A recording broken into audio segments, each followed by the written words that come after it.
Imagine more.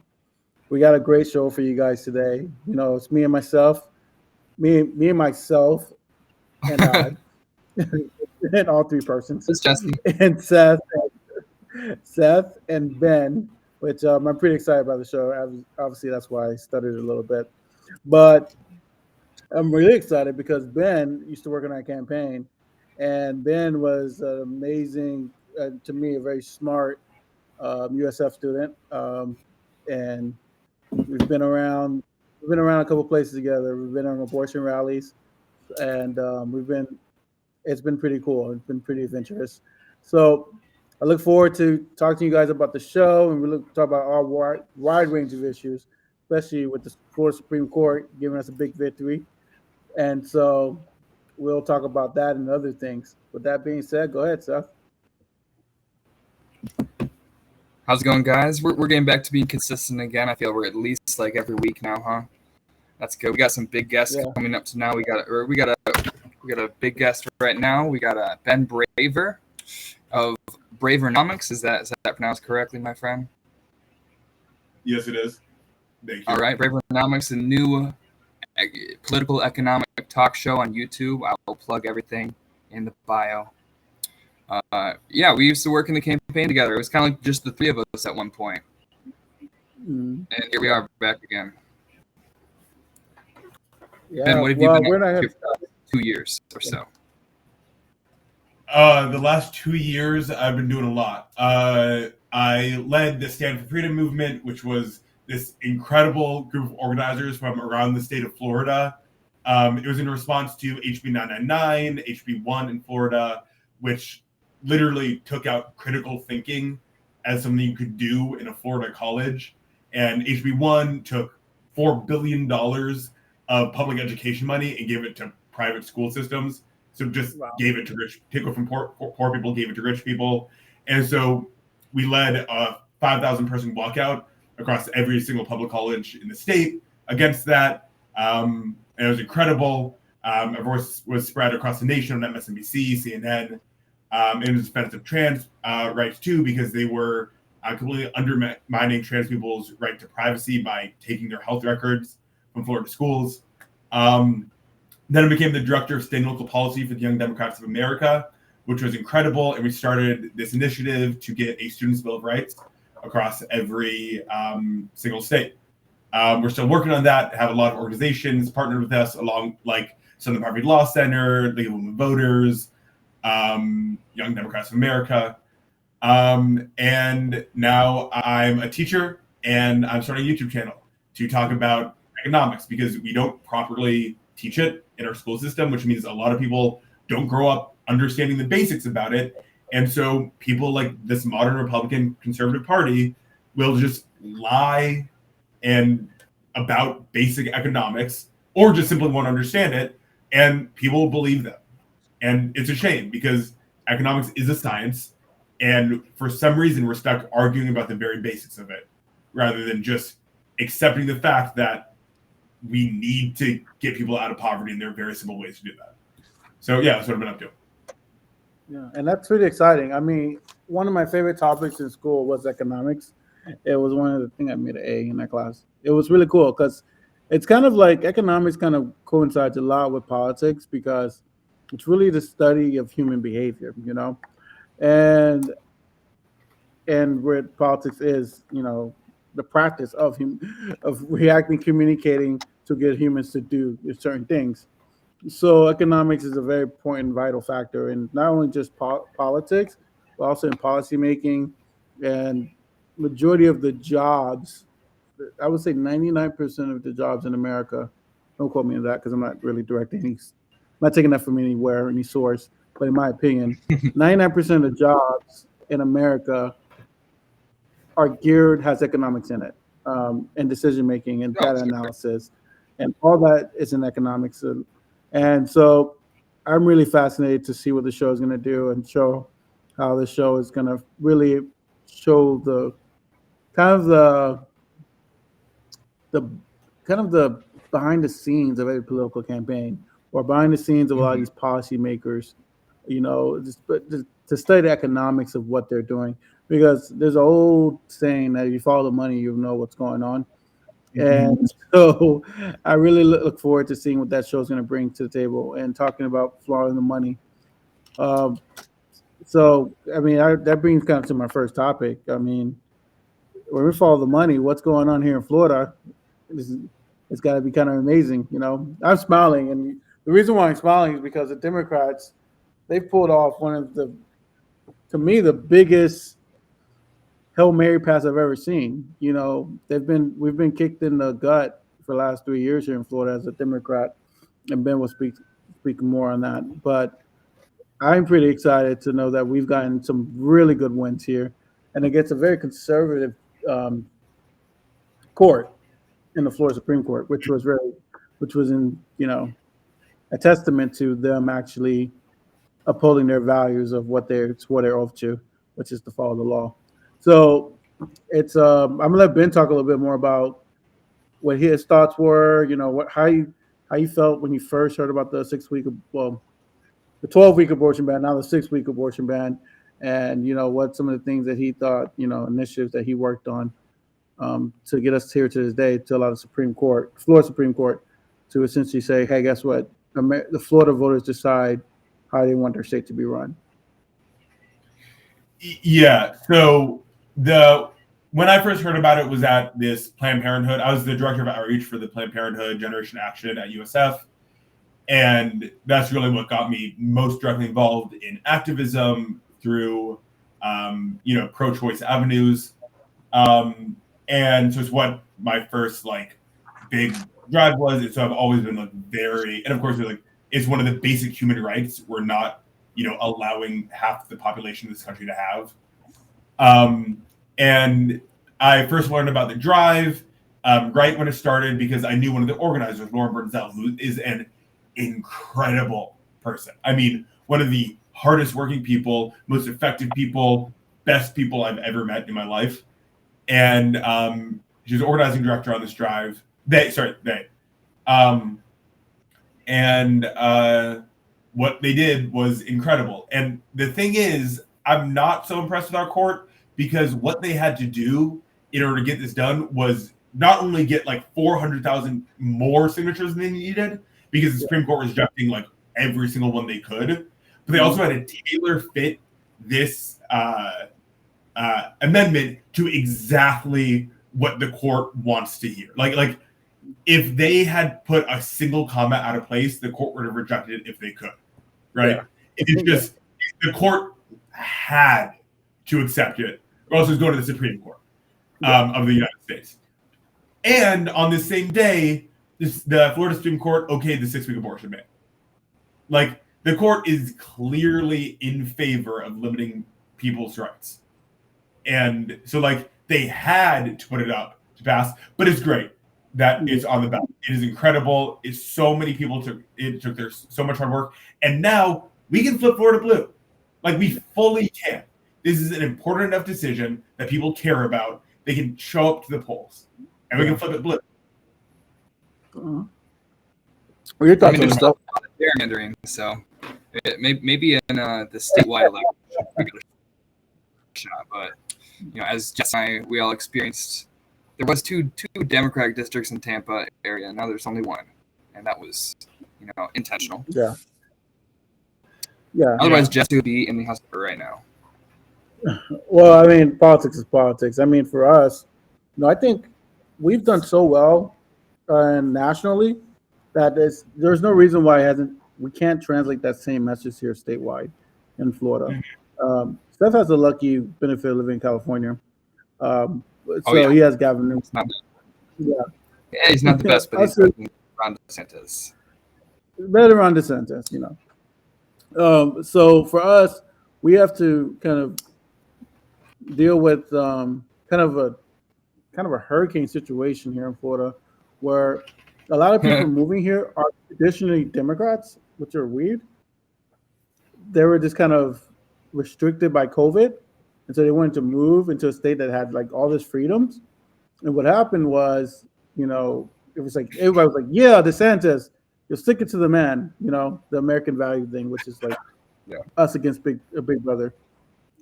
But then what happened was people who moved here, they started to realize, man, Florida has no basic anything.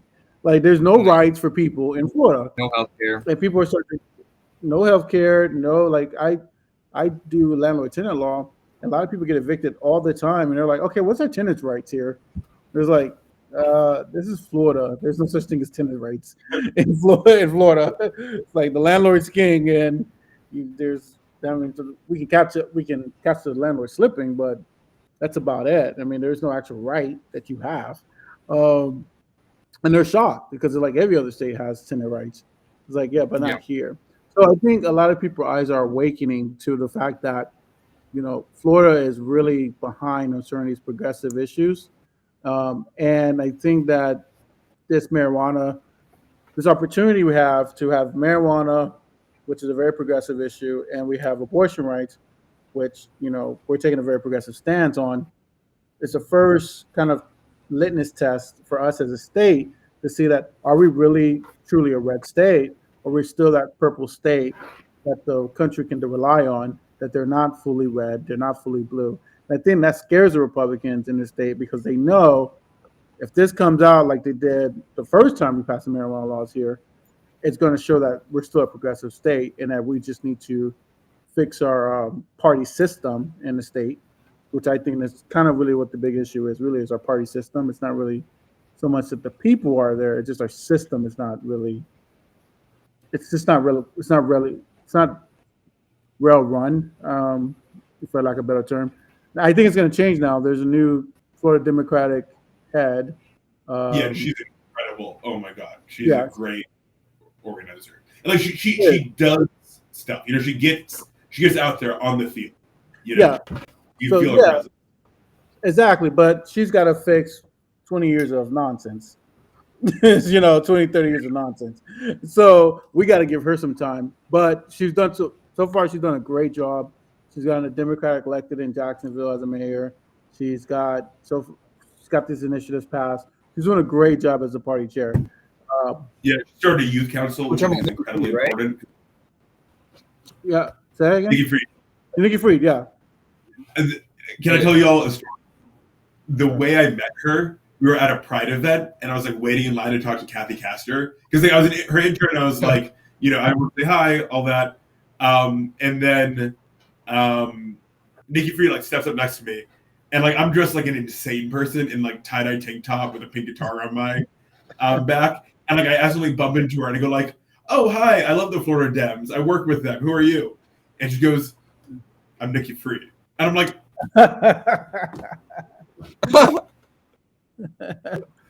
That's a great. No, she was because to me she was the commissioner of agriculture and like a name that I heard about like the whole election thing. Okay. Yeah. I wasn't so involved with the like Florida Democratic Party then, so I didn't know her face. Yeah. Yeah, Her and campaign. like I said, yeah, go ahead, Seth. I was just saying we had some social events, Jesse and I, with all these other candidates in the Democratic Party. Yeah. Do you remember? Yeah, I definitely remember talking to her campaign manager for a while. Still can't believe they didn't know. Yeah, I've talked to them. I mean, I honestly, I'm not gonna lie. I mean, I didn't after the election, my election, I felt like we had to do some kind of reflection point as a party because it was more so we're kind of like appointing people versus actually picking the right candidate. Yeah. That was kind of what we were doing. And I like Nikki Fried because she doesn't come from that established class of Democrats who's been there, who's done that. She's really, I think, in my opinion, from outside looking in, because I haven't really been active, but from outside looking in, what I really see from her is just she's going to say something and she's going to back it up, and that goes a long way in politics, in my opinion, because there's a lot of people who talk but they don't back it up, So I look forward to it. I'm looking excited, and I can't wait to see. Like I'm excited. I was like, yeah, let me go knock on doors, because I want us to get that 70, 80% turnout, because that's going to win. Joe Biden's going to win, even though I'm not very fan. I've been very vocal about me not being a fan of Joe Biden, but he's definitely going to win if we have a 78% turnout for those particular issues because those people are going to be blue Democrats. I mean, there's a lot of Republicans who smoke weed, but for the most part, they're going to be. Yeah. So I'm looking forward to it. So tell us more about your show, Ben. So we're gonna go. You're gonna start this show. When? Where? What's your first guest? What you have lined up? What do you? So it's not really a talk show. I do want to do a talk show. I was actually talking to Elizabeth Warren's team about it. Yeah. And so like, and like a few other like people. And so at some point in the future, I would like to like talk to people about it. Like on it. Sorry, have people on it. But I'm not ready for that yet because I don't have a well enough, fleshed out, direction for the channel. So right now, what it is are basically 5 to 15-minute rants about specific topics and what policies, why politicians hold certain political viewpoints, and what the better ones are. Because I believe that government should be applied ethics, and economics is the science of ethics.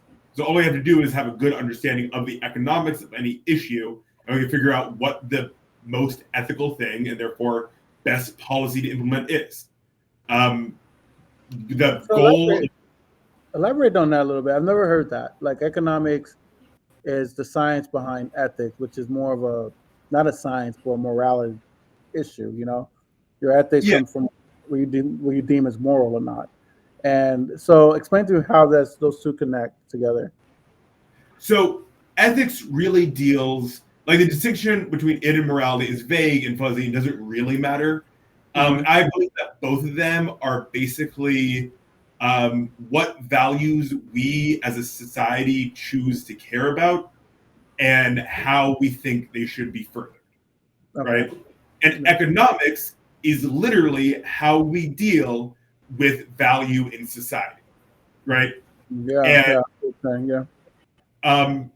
of the things that we care about, one of our virtues, one of our values is making sure there are fewer poor people.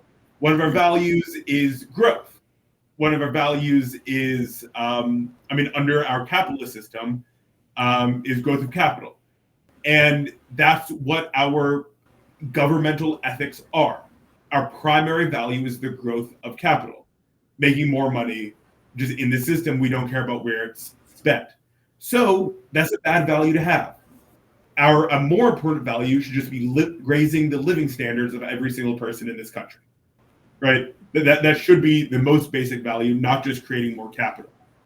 And there are certain policy choices that will promote that value, and there's certain policy choices that promote just the capitalist value of creating more capital.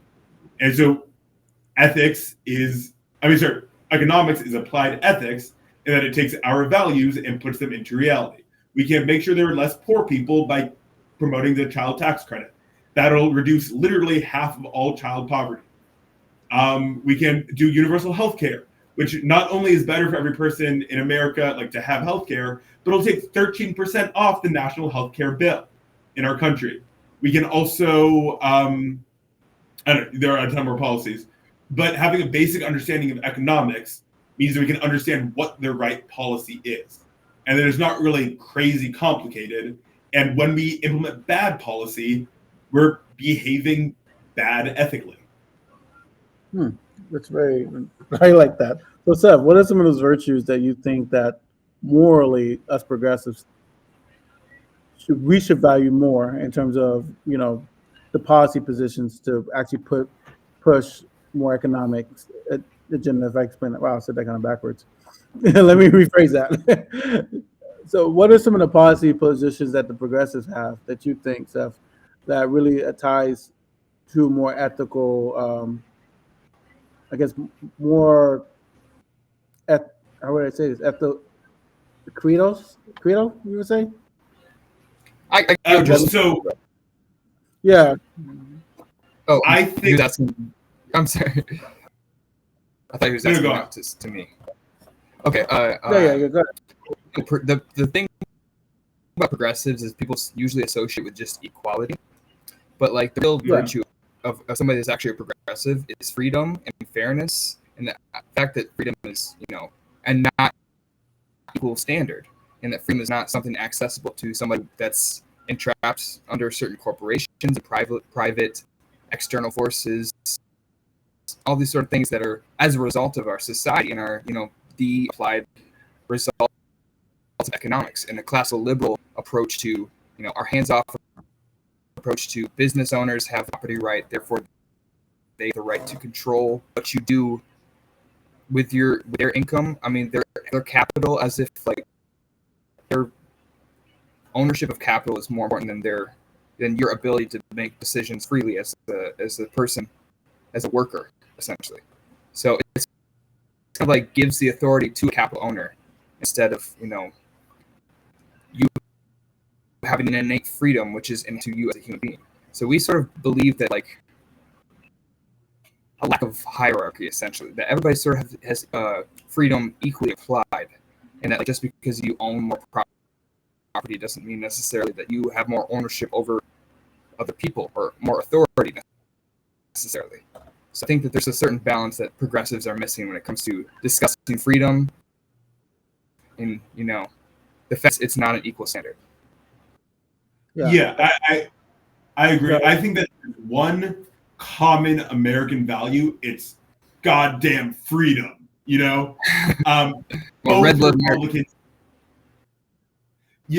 both Republicans and Democrats value freedom, and they also believe that the other group doesn't value it the right way, right? And the truth is, if you align with the Republican Party, you probably really care about negative freedoms. If you align with the Democratic Party, you care about positive freedom. Those are like the economic terms for it. And break down the party. Sorry, let me cut you off. But break down what's the difference between negative freedom and positive freedom. Because I don't know. I will. Yeah. The Conservative Party, it's conservative. They think things should stay the way they are, but they really haven't been conservative in a while, right? They've been progressive. They're trying to change the party in the country into their, movement. And their movement is a negative freedom, which means the distinction is that negative freedoms are like, I have the freedom to punch you in the face if I want to, right? Mm-hmm. Or I have the freedom not to pay anything to the government and keep all my money to myself. Yeah. Positive freedoms are freedoms we get when we have other limitations.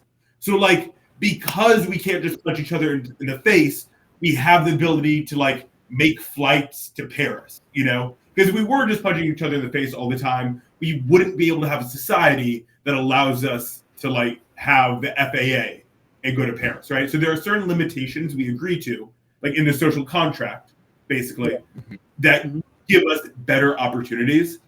And if you're aligned with the Republican, you probably believe that you're better off with more negative freedoms. If you're aligned with the Democratic Party, you probably believe you're better off with more positive freedoms. And I think that's simply true. I would rather live in a world where we pay taxes and we get all the benefits from it than live in a world that we do right now where there are oligarchical companies controlling our lives. Yeah. I agree. I mean, my thing is, here's the thing. So going back to your podcast and your premise, you want to explain the relationship between ethical policies through the lens of economic viewpoint. Isn't economic viewpoint, I think the main, I can't even think of the guy who created economics. I think it's Alex something, starts with A. Isn't his main viewpoint that economics is the studying and dealing with the scarcity? So that's like the main overarching theme. How do we react when we are kind of put in a position where we have to make a choice? So how do you explain that principle with your idea of the moral aspect of it? Yeah, so this guy, Richard Ricardo, back in a few hundred years ago, was the first guy to really talk about scarcity, right? Yeah. Mm-hmm. That's when economics got its shape as a social science dealing with scarcity. Yeah. Oh, shoot. My PC's been unplugged. That's the problem. Oh, Oh, we don't, much better. whatever Okay. you do with it, it's better. And my PC was unplugged. Oh, wow. Is my audio But yeah, still? Huh? Said my audio still spotty? Jesse said it was sounding spotty. Sound okay? A little bit, but it's better now. It's a little bit, but it's way better. Okay, Okay. that works. Way better. So Rich Ricardo was the guy who did the scarcity revolution, where we started to understand scarcity as like a real problem in the world, and it was. And then the Industrial Revolution happened, and then another 200 years passed, and we have an abundance of goods. We throw away like a third of the food that we make, right? We have 33 homes for every unhoused person in America. It would cost. It also only costs like $33 billion, the price of 2 aircraft carriers, to house and feed every single person in America. I mean, every unhoused person in America. Like, scarcity isn't a problem anymore. We solved that. Like, capitalism, if it's good at one thing, it's growth. And like, hell yeah, we grew.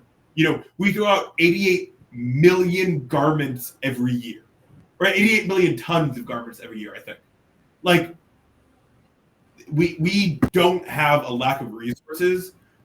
We have a lack of, I wouldn't even call it generosity, because really that wealth has been stolen, as we know. There are 6 people in this country. This is my favorite statistic, and the most one ever.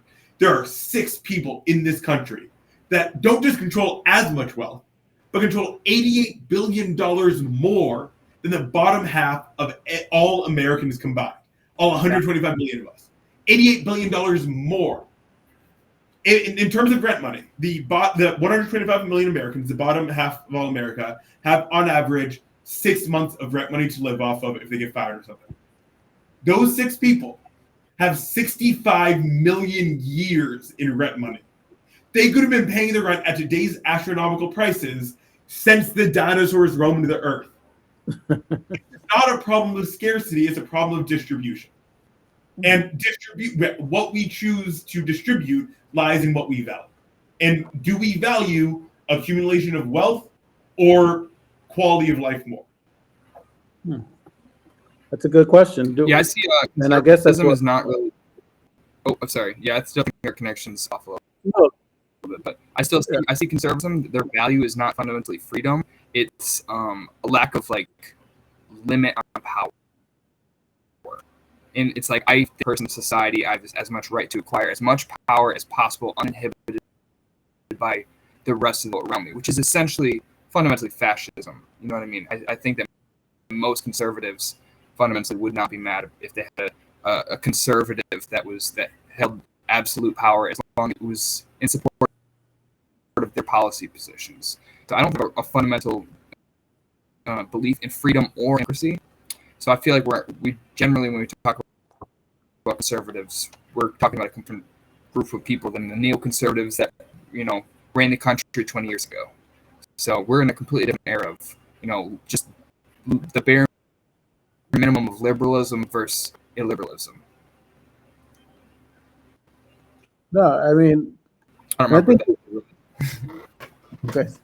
So I would agree with you. I mean, I think right now there's a shifting in policies, because right now there used to be this 2-party system that we have, right? Which was just Democrat, Republican. You kind of know who you were, no matter how you grew up. Your parents either were Democrats or Republican. Now I feel like we've morphed into this 4-party system that no one really talks about really much. But you have the Democrat, which tend to be the traditional established Democrats versus progressives, and you have the conservative Republicans versus the ultra conservative Republicans, and you kind of have these 4-party systems. And I wonder if we're using our moralities are changing, and the parties are switching as we're right now living. Because there was a big shift in after the Civil Rights Act passed between the Democrats and Republicans. There was a big switch, and I think right now we're in that same switch that's happening right now. I think that you're seeing a lot of, and you saw this with Bernie, there was a lot of Republican conservatives who voted with the progressives as terms for Bernie. And you're starting to see that there's the morality issue that they're really kind of focused on. And for purposes of this conversation, morality means ethics. The morality is essentially becoming, we just want the resources to trickle down to the lower class because they're not. And whatever for reason or not, as Seth says, to fascism and control, power of control, um, it's just not. And we're having this system in the society where there's changes are being there's two systems. Like federal government can do something, but yet the middle class and the lower class will never feel those changes. And it's like, but the rich automatically sees the impact of those changes. So you have a lot of these policy positions that are out there that are really kind of affecting, they're passing, excuse me, I should say, the policy positions that are passing in Congress that really only affects that 1%. And the Yeah. majority of people, they're not really being, they're I guess their needs are not even being met, honestly, by their elected official. So I guess my question is, what party do you guys think is going to be the first to address that issue? And I think that's the party that's going to probably win. Because even though I like Biden, I think he's doing a great job. I still think a lot of his policies are geared more towards the upper end of the Yeah. economy and not the lower end. And that's obviously because of Republicans too. That's not, Joe Biden wants to pass things that affects the lower class, but he does get stopped a lot by the Republicans.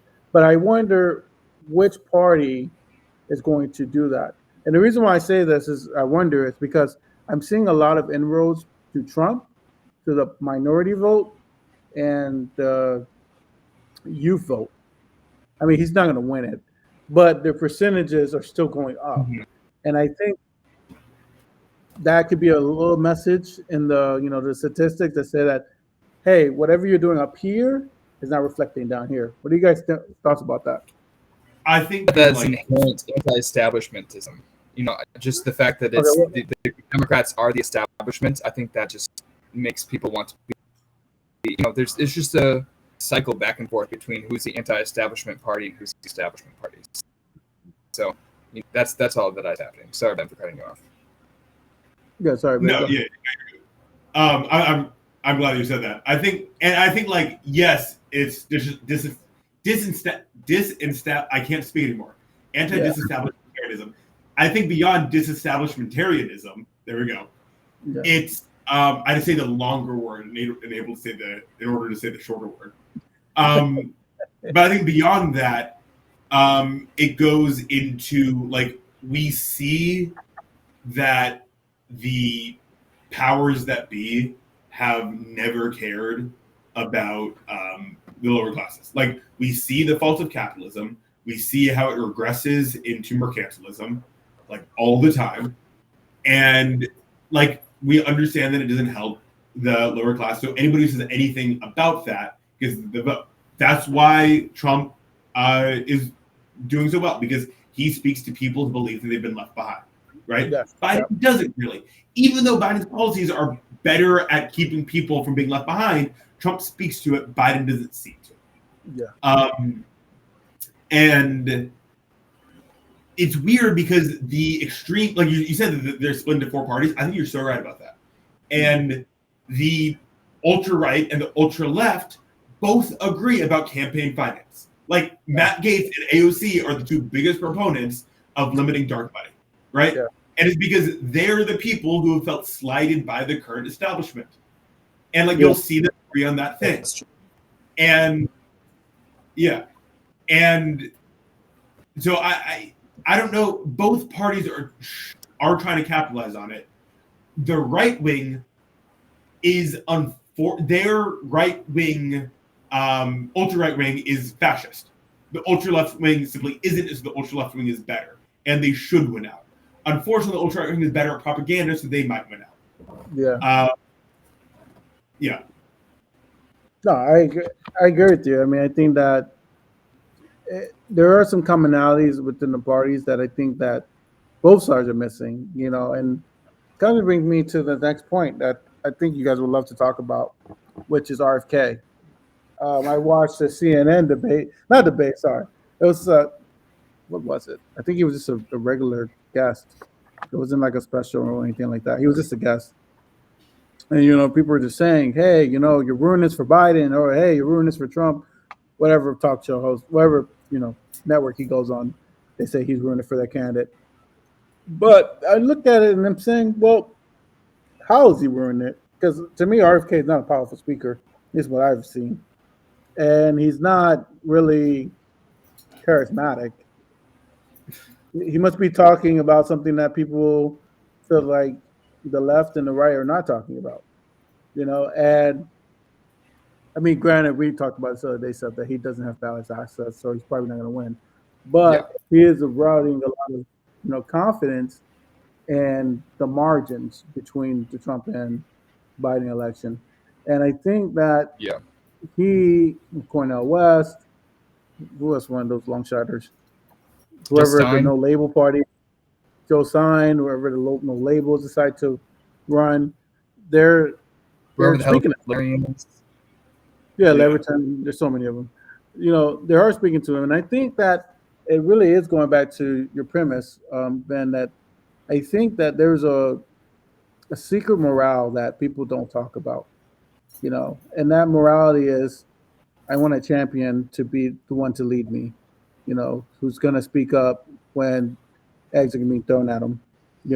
And I think that is the secret message that a lot of people are missing. And I feel like, what are some policies that even Biden can do to show people like, hey, he's speaking for me? So first of all, with RFK, we live in a democracy, and for too long we haven't actually. For too long it's just been a two-party system, and there should always be strong third-party challenges. Yes. There should be. Mm-hmm. And so it's not a problem that RFK is a strong third-party challenger, and I would rather have him than Trump. Yeah. I don't like him. He's anti-vax. He used to be fine. I don't like the vice president pick. I saw her speak. Yeah, she should be nervous, but also she bought that position. I don't think that's great. Yeah. You say she bought it? $4 million. Yeah, she spent $4 million. Explicit. And about the commercial. Yeah. Yeah, that was a creepy commercial, by the way. But policies Biden can implement. I mean, he's actually done a lot. If we judge him purely on his domestic policy, his foreign policy is good except for Israel. Biden? Yeah. I think Biden. The quick time in, and I'll let you go, Ben. Don't lose your train of thought. I think his foreign policy has been a disaster, and we'll talk about that later. But yeah. Other than Afghanistan. No, I think it's been a disaster, and I'll get my point later. But go ahead. Okay, but his domestic policy has been good, and one of the best things he's done that nobody talks about is how he's diversified the court. He has put so many Black, Hispanic, and female judges in the bench that will have lasting implications forever. That will be just so good for the American people, and it's just something that people don't think about normally. And also, I'm a little bit glad they don't, because then Mitch McConnell, then the Republicans would be even more overzealous with that. But it's an amazing thing he's done. The amount of student aid he's managed to pass through is incredible. The Inflation Reduction Act is great. He let the Fed do their job. I know it's Jerome Powell and Janet Yellen's really responsibility, but got a soft landing. He's done a lot. Yeah. Now, he hasn't done everything he could, and he hasn't tried to do everything he could. But what we need more is the child tax credit. We need to take the education system under the federal government, because one of the worst things in this country is how terrible our funding of our schools are. And there's some places that get $25,000 per student, some places get $7,000 per student. Right? The disparity is incredible, and that's one of the worst things happening to our country, because it helps everybody to have a good public education system. Exactly. And more than that, I mean, implement UBI. If you could do it, that would be one of the best things for every single person in this country. Yeah. No, I know. Like I said, his domestic policies are for me as a progressivist, I champion them. The problem is I feel like they're not the ones that are speaking to young voters, and I don't know why. Maybe because we understand the realities of the AI that's coming in the next 3 to 5 years. We understand the reality is that, like, hey, a lot of us are not gonna be able to get a job. There's 66. Well, I preface by saying this. I looked at this stat like when I was 24, and I'm like 36 now. There were 66 majors in USF when I went there. There might be more. Um, and out of 66 majors, maybe three of them or four of them could be useful now in the next 10 years because of the impact of AI. And we still haven't talked about how we implement a UBI program. Now, I've seen we tested it several times over with the stimulus packages, but I haven't seen any real concrete plan of saying, like, can we sustain this program for a year? I think we can. I think we can do it, but I haven't pilot seen any programs. real courage. No, we've done The it. I mean, America's study done out it. of California and a great study out of Toronto that show the long-term effects of a universal basic income program. And actually, one of the biggest problems you get with UBI, one of the biggest things that people tell you is that like people won't work, and the reason is because it'll raise their reservation wage. If you have more unearned income, which means you get more money from the government or your stocks, then you'll spend less time at work because that money will be worth less to you than what you get from work because you'll have enough from your unearned income, right? So you don't need more earned income. Okay. The thing is, what we saw when we implemented a universal basic income program in like Stockton, California, was a 40% increase in the number of people who got it and were working. You're 40% more likely than those who didn't get it to get a job because so many people are working paycheck to paycheck. If they're working at all, they're underemployed and they don't have the ability to go and search for another job. If they have a little bit more time to like buy a good suit, or like if they're unhoused, to get a PO box so they can actually like get a mailing address to then apply for a job, it has a huge benefit for the number of people who will become properly employed, not just underemployed. And so not only is it possible to do, it's better for our economy. One of the biggest problems I have with people who claim to be capitalists is that they think it means that the government should be hands off. Adam Smith in 1776, when he wrote the Wealth of Nations, the Bible of Capitalism, he didn't say the invisible hand should be left alone. In fact, he said that it should be controlled by the government to make sure corporations don't abuse it. And they have been. We saw the same thing back in the Gilded Age when we had this level of wealth inequality, right? Yeah. A universal basic income would be better to stabilize the economy from recessions. When people are living paycheck to paycheck, the minute they get fired, they can't contribute to the economy. When they can't contribute to the economy, more businesses have to fire more people, and the cycle goes on and on. If people aren't immediately thrown out of the economy the moment they're fired, then recessions are less likely to snowball. It's better for the economy to have people in stable economic situations. And it's better for businesses to still get that consumer base, even if all you care about is business. One final point, sorry to go on rants, that with AI, we're going to be living in a post-labor world, right? Either we can be living in a world where we have labor and we have people, being just people's jobs being outsourced to machines, or we can recognize that we are being just as productive with less human labor, meaning we can share more wealth with less work, meaning that we could literally just be living in a utopia. Like, if we can get rid of most of the drudgery, be just as productive as we are right now, be producing just as much clothes, food, all that jazz, we can just give people universal basic income. And most people will want to work. We're humans. We like doing it. We give people that income, they work more, they just work at a happier place. They have less stress in their life because they're fully employed rather than underemployed. That's what we can choose to do. Make sure that we can either share the wealth and live in a post-labor world, or like a semi-post-labor world, or we can continue down our, destructive path. The other thing about that is UBI also help inhibit your economic independence. Because if you have I mean, they might think you're relying on government, but really, it depends on how you're taxing it too. If it's a land value taxing too, you're just getting more money for what you deserve, and you can use that to not so reliant on a heavy-handed corporation that controls your life and controls your decisions. You can invest more money in more stocks and property, and then you can rise up into the middle class. You can invest and start a business. You can invest and go back to college and educate yourself and increase your skills. Like the amount of that would increase productivity, allowing people to be able to enter the job field that is catered towards them, like their skill set, instead of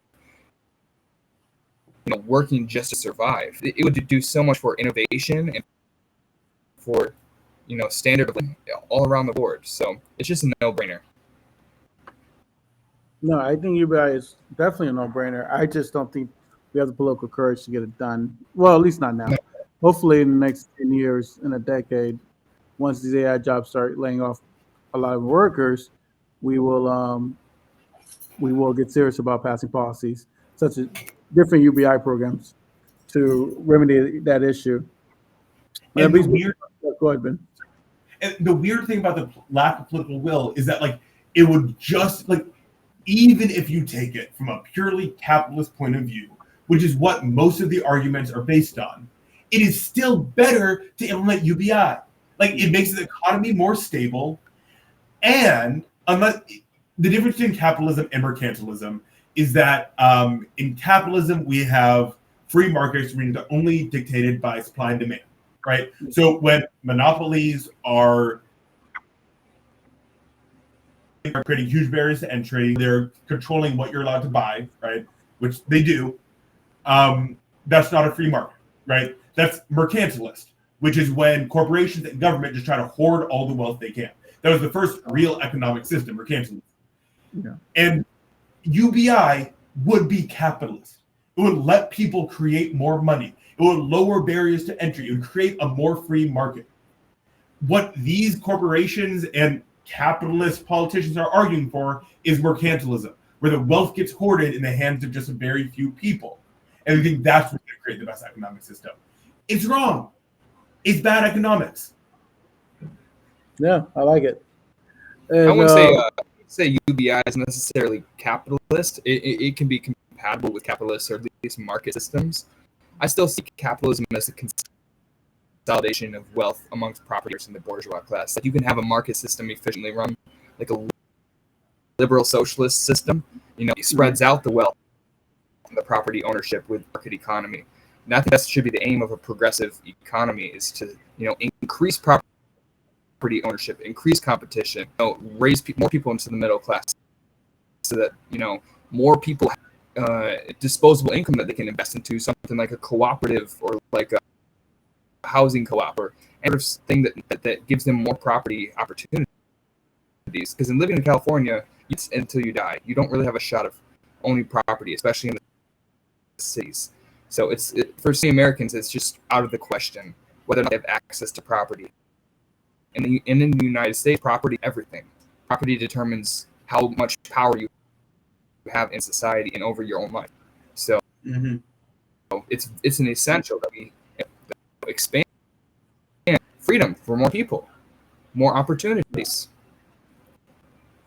I agree. I think UBI is one of those things that it will shift our economics, just like when we got off the gold standard. It will be another seismic shift economically for the country. That's just, like I said, it goes back to just Republicans understanding their viewpoint of it and Democrats, because they both agree with it. They just disagree on how to implement it. And because Republicans, they use it as a token to be like, well, if we do it, let's just get rid of entitlement programs. And then Democrats are like, well, we can do that in addition to entitlement programs. And that's what really the really sticking point between that program. But I think there's a universal consensus that everyone knows that most Americans are going to be laid off in the next 10, 20 years with AI. I mean, that's a consensus. We know that. What we do about it is what we're trying to battle out. And I think that we need to continue to have a conversation and have political courage to do something about it. So and I think it's evil to like even have that as a debate, like because like what are the options? Either we let people live or we let them die. Like yeah, those are the two options when you boil it down. Either we make it easier for people to live a good life, or we throw them on the streets. yeah. Like they're the two options, and why is that a debate? It's not. You're right, and it goes back to Seth saying it's that bourgeois class that they feel like there's something about when someone makes it, they for some reason in their mind it triggered this idea that they got there by themselves. Like there was no help. Yeah. Like I achieved $1 billion company with 0 employees. It's not practical. It's not. No one can understand. I don't know. I'm not a psychologist, but no one understand the complex that most rich people have. But they Yeah. feel that, and what happens is when you, especially in politics, when you're there for a long time, you start to get that God complex. You start to get that idea that why can't people make it on themselves? Why do they need assistance? And they don't think about the idea that, let's just be honest, in 1960 it was a lot easier to make it than 2023. It's like If you're you can white, have a bachelor's degree. Not even Yeah. if you're white, you're still struggling in this economy. You can be white, black, Hispanic, Latino. You can have a master's degree, you can have a doctor's degree, and you'll I still be think back in the 60s, it was easier if you were white then. Oh yeah. Oh, sorry, Seth. Yeah. It would be easier I if you're was, I white. was Yeah, I was thinking right in the context of now, but yeah, in the '60s, it would have been easier to make it just on just pure like I'm white, I don't have to try. Now, if you're white, you better try. You're gonna be poor. So One reason for that is that there was more entry level jobs. yeah, Like there were simply more entry level jobs that paid well. Now it's still like all hourly and minimum wage, and you have to have a master's in order to get a good job this time, which is why vocational school is incredibly important, which is one of the great things that Biden did, making that free. yeah. Like But yeah, you're right. Vocational schools are amazing, and I think that there was consensus there. And then, like everything in politics, they tried to separate it. And they're like, "Oh no," But the reality is, there's so many jobs here in America. Like, for example, these AI jobs that are about to come. It's like that's going to be a vocation. Just like computer programming, web design, AC installation, electric. One thing I always said, they make fun of me for saying this joke, but I'll tell everybody in the audience this joke is so funny. When you think about AI and computers and internet, you know what? The one thing that everyone forgets that it has to be plugged in. So electrician job yeah, is never going away. that's true. So like you will always need an electrician. You will always well, need until Boston Dynamics invents robots with nimble fingers. yeah, really. Well, the nimble fingers need batteries. Yeah, but we have Elon Musk got that covered with like the automated battery factory. Yeah, but oh, okay. So he's trying to make machines. Yeah. He's a genius, Elon. But and then What? I don't know. well, he's a genius in that back and sometimes we put geniuses as someone who's like has to be a good person. Sometimes geniuses are evil, and we have to understand that. Like I we don't have think to he's understand that. He just invested at the right time in the right place. He he made the Money smart more- move of like, Go ahead. Yeah, go ahead, Ben. I said he just has he made this money and advice. he made the smart move of like making the Tesla charger different than any other EV to like corner the market, but that's like a shitty capitalist practice, not like a good thing. And like, he had PayPal, but he just invested in that from like his father's, diamond mine or sapphire, whatever it was. Yeah, South Africa. Yeah, big mine. What you're saying, Seth? I don't know. Okay. So yeah, I mean, there's something to say about evil geniuses sometimes, and smart investors. That's what makes American great because you can be an average Joe and trip on a good idea and become a billionaire. I will say what he did do that's really good is create a mystique around him as like this futurist. Like he did that fairly well, but then he let it get to his head, as you were saying before about politicians too, let it get to your head. And there's well documented psychological research that shows that people who are richer don't relate to poorer people. They become the outgroup, and they literally stop relating to them as much. And so politicians who become wealthy stop relating to poor people. Yes. And I think what happens is, someone like for me, I grew up poor. My parents didn't have much money, but then I worked. My parents worked, and then I worked, and I got into the middle class. What happens is we forget sometimes. Sometimes we need to go back and just drive to the neighborhoods that we came from, to understand where we came from. Because what happens is when you start to be able to purchase things, you're not thinking about the money you're spending. It becomes this disconnect. Like, man, how much is milk? And then most people can't answer it. It's like, I don't know. I don't think about it. But the mom with 4 kids do think about it. And how do we continue to keep that mom mindset as we, are successful? And I think that Seth was saying that sometimes when, we, as we go up with this capitalist system, is that we always seem to forget the people at the bottom of it because we're keep trying to step on the next person to get higher and higher and higher so that we can, make it. And that's kind of the negative drawbacks, like you were saying, Ben, of this capitalist system. One of the things that China tries to squash, which they really don't. I mean, honestly, here's a secret, people. China's not a socialist country. They're a capitalist country. Not even. They just like what you said, Seth? I said not even. Yeah, they're a very capitalist country. And so they have this idea that, we're socialists. No, the poor people are socialists. The rich people are not. They're still capitalists in China. The rich people are socialists for their businesses. They'll socialize. One of my favorite things that businesses will socialize their losses and privatize their gains. Right? Explain that. When they lose out, right, they'll have the government bail them out. When they win, it's all for them. Like we see it time and time again. Yeah. They will socialize their losses and privatize their gains. Like the healthcare industry, for instance, most pills created, 90% of that funding comes from the U.S. government, like most medicine. And then we have to pay for it again when we actually buy the pills. We paid for it once using our tax dollars, and we pay for it again. And these companies will claim that why Americans are paying a higher price is because of the research fees it costs. We already paid those research fees in our taxes. Yeah. Each pill has a very low marginal cost to actually produce.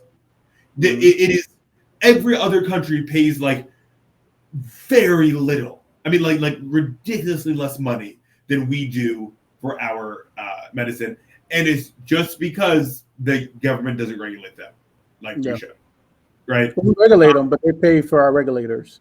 Yeah, exactly. That's why our system is so messed up. Like, we do regulate them. We have the FDA. They're there. But we pay for those people to sit in those positions, in those board seats, in those decision-making. And so that goes back to capitalism. It's one of those things where you pay for play. And there's negative drawbacks of, capitalism. Even though, like I said, this is the best. We are the biggest experiment in world history. And I think we're doing well in 225 years. We haven't killed each other. Closest thing has been to an insurrection. We only killed each other once. Or we only really each other once. We did kill each other once. I forget about the Civil War. Sorry about that. No, don't Nikki Haley me, please.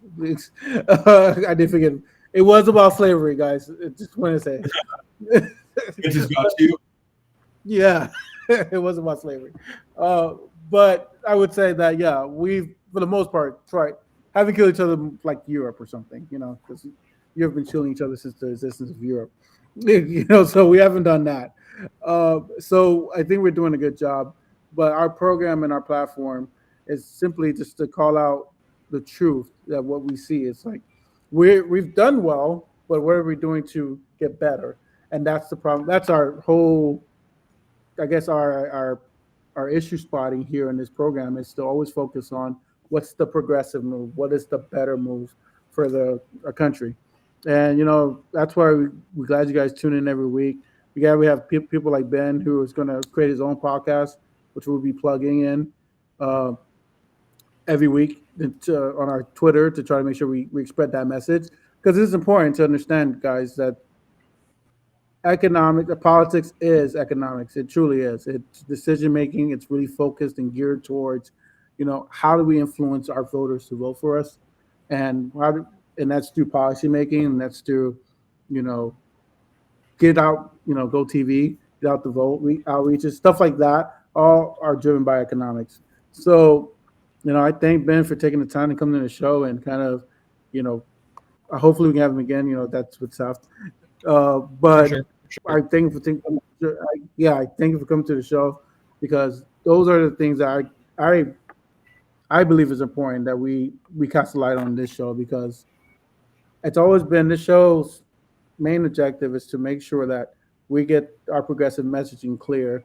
So when we get out there, we get people to vote on progressive issues. And the more information that we need and we have allows us to communicate our policy positions better. And because at the end of the day, politics is about one thing, it's communicating.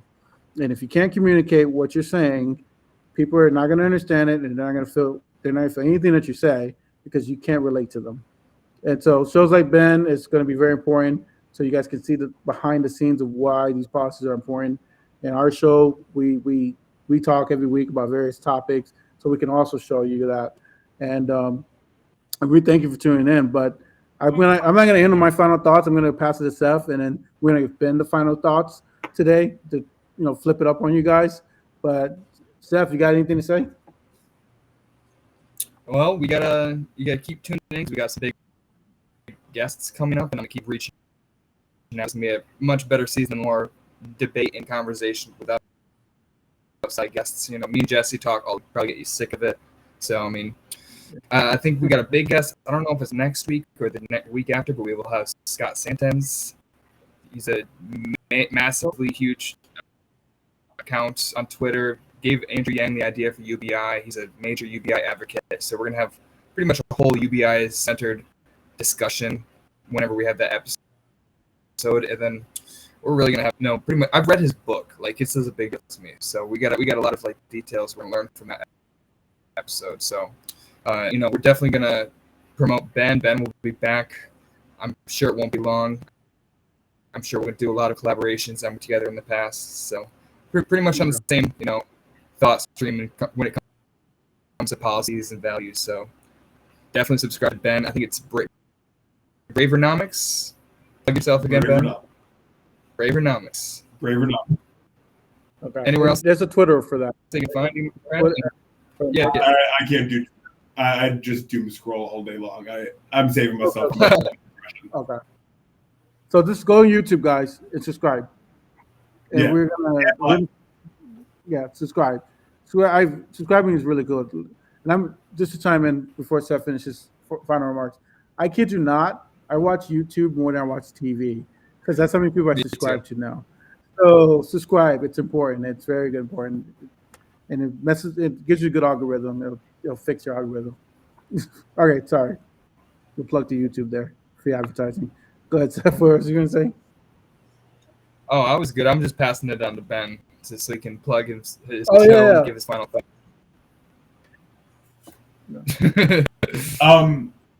I appreciate y'all having me on the show. I always love talking to y'all, and of course, you were literally my first political job, really. Yeah. And so I'm always gonna treasure that.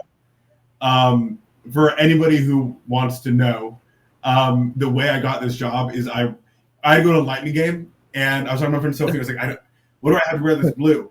And my Democrat shirt is the perfect color of lightning blue. And so I wore that.